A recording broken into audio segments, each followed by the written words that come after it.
जय हिंद दोस्तों, नमस्कार। स्वागत है आपका सिलेक्शन गुरुजी ऑनलाइन चैनल पर। अग्निवीर के साइंस के वीडियो के क्रम में यह 5वां वीडियो है।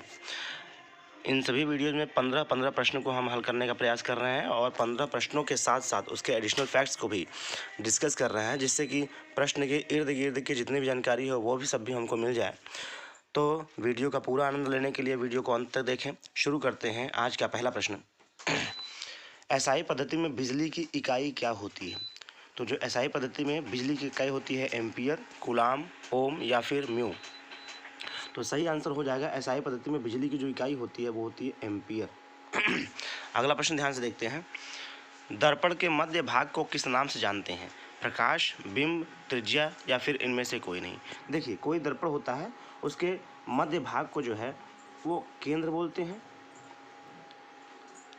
हैं या तो फिर वक्रता केंद्र बोलते हैं। ठीक है, तो इसलिए ऑप्शन में कोई नहीं मिल रहा है, तो हम ऑप्शन सही कर देंगे इनमें से कोई नहीं। हमारा सही आंसर क्या होगा? केंद्र या फिर वक्रता केंद्र। दर्पण के मध्य भाग को केंद्र कहते हैं या फिर क्या कहते हैं? वक्रता केंद्र कहते हैं। गिरती हुई तत्वों की क्या विशेषता होती है? गुरुत्वाकर्षण, त्वरण, चाल या फिर इनमें से कोई नहीं।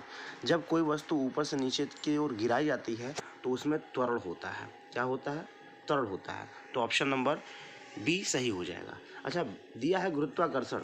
गुरुत्वाकर्षण जो होता है, गुरुत्वीय त्वरण का मान, जी का मान कितना होता है? 9.8 मीटर प्रति सेकेंड स्क्वायर, मीटर प्रति सेकेंड स्क्वायर। लेकिन यही हम कहेंगे पृथ्वी के केंद्र पर जी का मान कितना होता है? तो 0 होता है। पृथ्वी के केंद्र पर जी का मान कितना होता है भाई? 0 होता है, ध्यान रखिएगा। अगला प्रश्न देखते हैं। सबसे हल्की धातु कौन सी है? सोडियम, लिथियम, मैग्नीशियम या फिर इनमें से कोई नहीं। तो सबसे हल्की धातु की चर्चा करेंगे तो वो हो जाती है लिथियम। सबसे हल्की धातु कौन सी हो जाती है भाई? लिथियम। और यही अगर हमसे कह दें सबसे भारी धातु कौन सी होती है तो हम कहेंगे ओस्मियम। क्या होती है? ओस्मियम। सबसे भारी धातु कौन सी है? ओस्मियम। अच्छा, अगर हमसे कह दें सबसे हल्का तत्व कौन सा है तो हम कहेंगे हाइड्रोजन है। कौन सा है? हाइड्रोजन। ठीक है, सबसे हल्का तत्व कौन सा हो जाता है?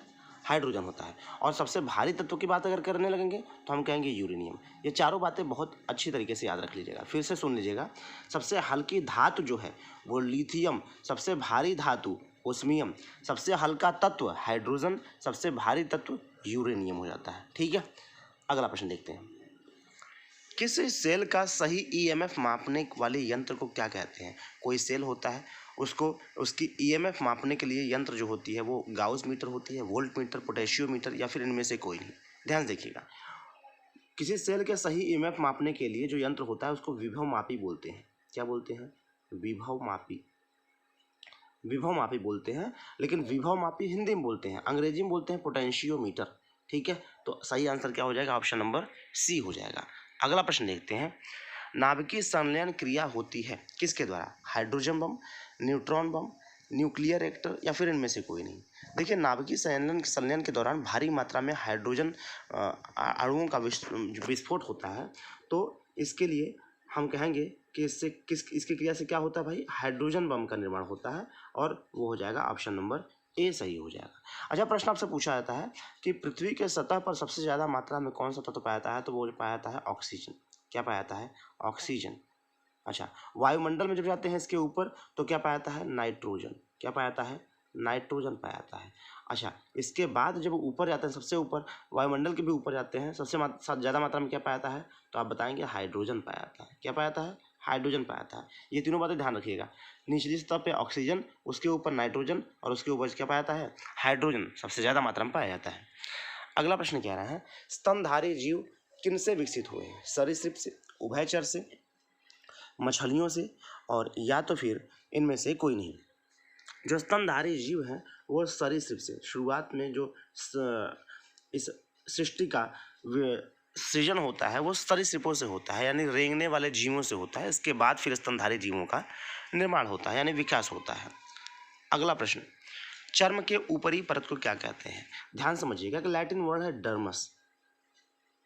शब्द है डर्मस। डर्मस का मतलब होता है स्किन।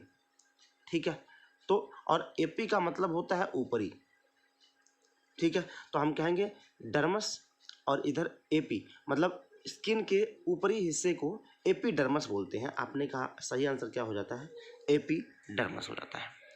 अगला प्रश्न, यकृत द्वारा स्राव किया जाने वाला बाइल कहाँ जमा होता है? बाइल का मतलब होता है पित्त। बाइल का मतलब, बाइल अंग्रेजी में लिखा हुआ है, हिंदी में इसको बोलते हैं पित्त।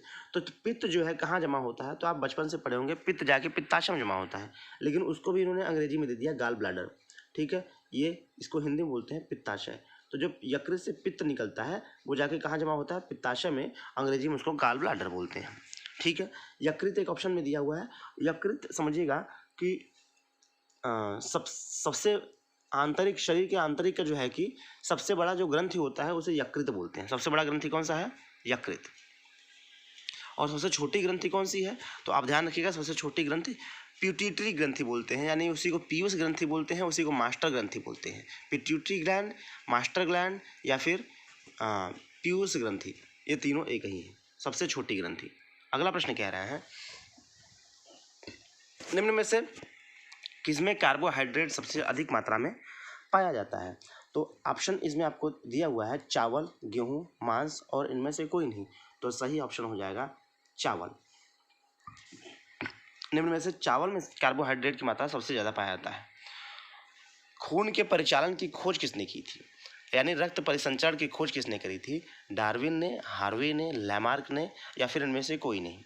ध्यान समझिएगा, जो ब्लड सर्कुलेशन यानी रक्त के परिसंचरण की खोज जो की थी वो थे विलियम हार्वे। विलियम हार्वे ने रक्त परिसंचरण की खोज की थी। यदि ये कहते हैं, अगर पूछ देते हैं आपसे कि भाई ब्लड ग्रुप की खोज किसने करी, ब्लड ग्रुप की, तो ये थे लैंड स्टीनर। कौन थे? लैंड स्टीनर, ये बात ध्यान रखिएगा, लैंड स्टीनर। अगला प्रश्न देखते हैं।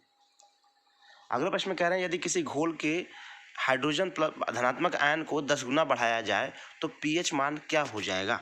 तो इस कंडीशन में पीएच मान जो होगा वो 1 से घट जाएगा।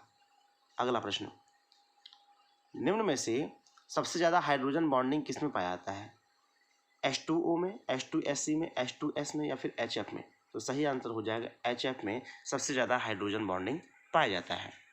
अगला प्रश्न कह रहे हैं, पेशाब में शक्कर यानी ग्लूकोज का पता लगाने के लिए किस प्रतिक्रमी का प्रयोग किया जाता है? तो पेशाब में जो शक्कर का पता लगाने के लिए टोलेंस का, बेयर्स का, ब्रेडीज का या फिर फेलिंगस का?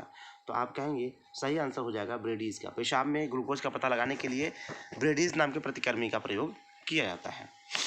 अगला प्रश्न, निम्न में से कौन सा एक विद्युत कुचालक है? ग्रेफाइट विद्युत चालक है, एल्युमिनियम विद्युत चालक है, हीरा ये विद्युत का सुचालक नहीं होता है, ये कुचालक होता है, विद्युत का कुचालक होता है। तो यहाँ पे हीरा हमारा सही आंसर हो जाएगा। इस प्रकार से आज के 15 प्रश्नों को हम लोगों ने भली भांति कर लिया है।